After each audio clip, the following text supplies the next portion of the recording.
Bonjour à tous qui nous suivez sur YouTube ou sur Facebook.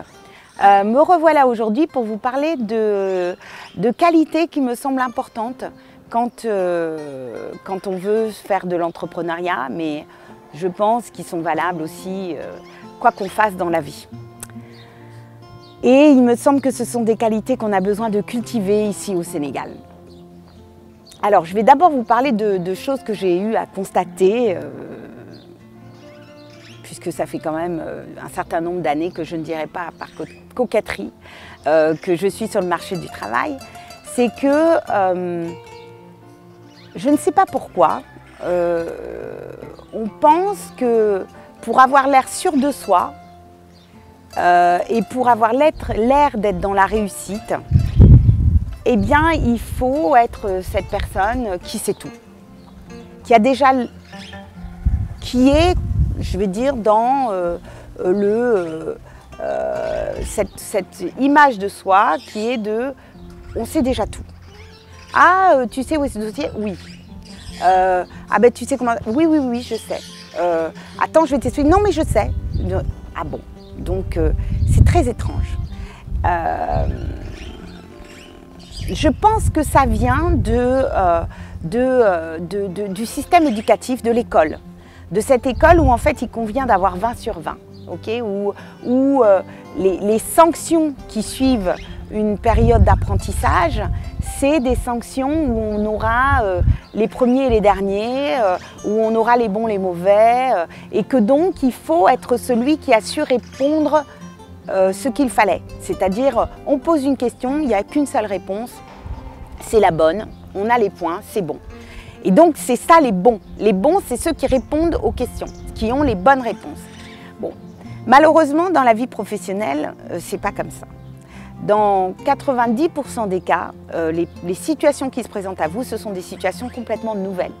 C'est-à-dire qu'on n'est pas dans une répétition de choses apprises, on est dans la création de solutions qui sont adaptées à certaines situations et qui doivent, par conséquent, être inventées. Et vous pensez bien que dans un tel contexte, eh bien, on est très souvent confronté au fait qu'on ne sait pas. Et que vouloir répondre « je sais » quand on ne sait pas, c'est déjà s'engager dans la voie de l'échec. Ça, c'est sûr. Et donc, je voudrais vous parler à vous tous qui m'écoutez des vertus de la curiosité. C'est-à-dire que quand on ne sait pas et qu'on reconnaît qu'on ne sait pas, s'ouvre une porte merveilleuse et magique qui est la porte de la curiosité. Parce que dire « je ne sais pas », ça veut dire s'ouvrir le champ des possibles de l'apprentissage.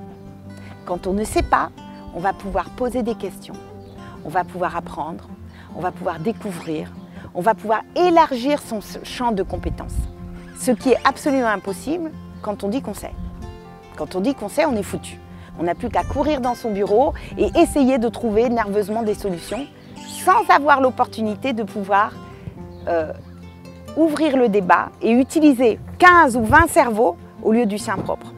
Et ça, c'est vraiment quelque chose de magique. Je vous invite à la curiosité. Et la curiosité, c'est vraiment quelque chose qui va vous apporter énormément dans la vie, dans tous les domaines.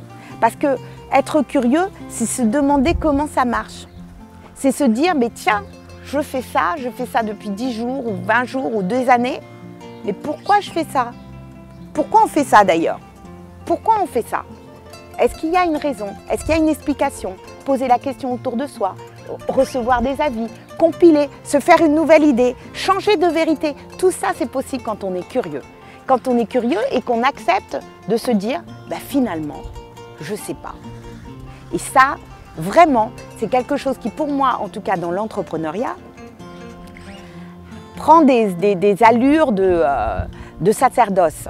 Parce que un entrepreneur, c'est quelqu'un qui doit, je vais dire, être un généraliste. Parce que l'entrepreneur, généralement, c'est une entreprise qui va être de petite taille et dans laquelle il va être difficile d'avoir des spécialistes de tout. C'est-à-dire que souvent, au début, il faut tout faire. Il faut faire de la finance, il faut faire de la comptabilité, il faut faire de la fiscalité, il faut faire du commercial, il faut faire du packaging, il faut faire du marketing, il faut faire du social, il faut faire du HR, bref. Et donc, évidemment, même si vous avez été un brillant étudiant, eh bien, vous allez être confronté à vos limites et au fait que vous ne savez pas à peu près tout le temps. Donc, si le fait de ne pas savoir vous fait peur, le fait de devoir l'avouer, vous avez l'impression d'être moins pertinent quand vous dites « je ne sais pas », eh ben, vous allez vous fermer plein d'opportunités de succès et vous allez être obligé de passer par des périodes extrêmement difficiles de raté complet. Okay, parce que là, dire « je ne sais pas » et avoir un petit moment de dépression, c'est rien. Quand on prend la mauvaise décision et qu'on est maintenant au tribunal ou pire, fermé, parce qu'on est en faillite, bon là c'est le pire des cas. Il aurait mieux fallu se dire tiens je ne sais pas, tiens je vais en parler autour de moi et on va me dire ce qu'on en pense. Franchement, c'est quelque chose que j'encourage parce que ça vous permet, pour un généraliste, être tout le temps en train d'être curieux, comprendre comment ça marche. Ça va vous aider à mieux vous entourer, ça va vous aider à mieux comprendre vos fournisseurs en amont comme en aval.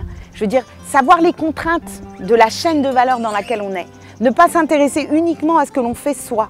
Je veux dire, voir un petit peu ce qui se passe en amont, voir un petit peu comme ce qui se passe en aval. C'est toujours mieux. C'est comme si vous étiez un pêcheur au bord d'une rivière et que vous n'avez aucune idée que juste avant, sur la rivière, il y a un port avec un village et juste après, il y a une chute d'eau. Ok, je veux dire, évidemment que ces deux événements, placés en amont et en aval, ça va intervenir sur le nombre de poissons, la qualité de l'eau, sur, je veux dire, par exemple, ce qui se passe sur les rebords juste à côté de vous, là où vous pêchez. Tout ça, c'est des données intéressantes qui vont pouvoir vous aider à mieux pêcher. Ok, alors, donc, voilà, donc l'idée, c'est vraiment ça, c'est de dire, soyez curieux, pratiquez la curiosité dans tous les domaines de votre vie et vous verrez que ça vous amènera vers le succès. Ne partez pas si vite. Vous pouvez vous abonner à notre chaîne et rester à jour sur tous nos prochains talks en cliquant sur le bouton s'abonner juste là. Vous pouvez également regarder d'autres talks en cliquant ici, ici ou ici. Et n'hésitez surtout pas à réagir en commentaire ou sur notre page Facebook. À bientôt.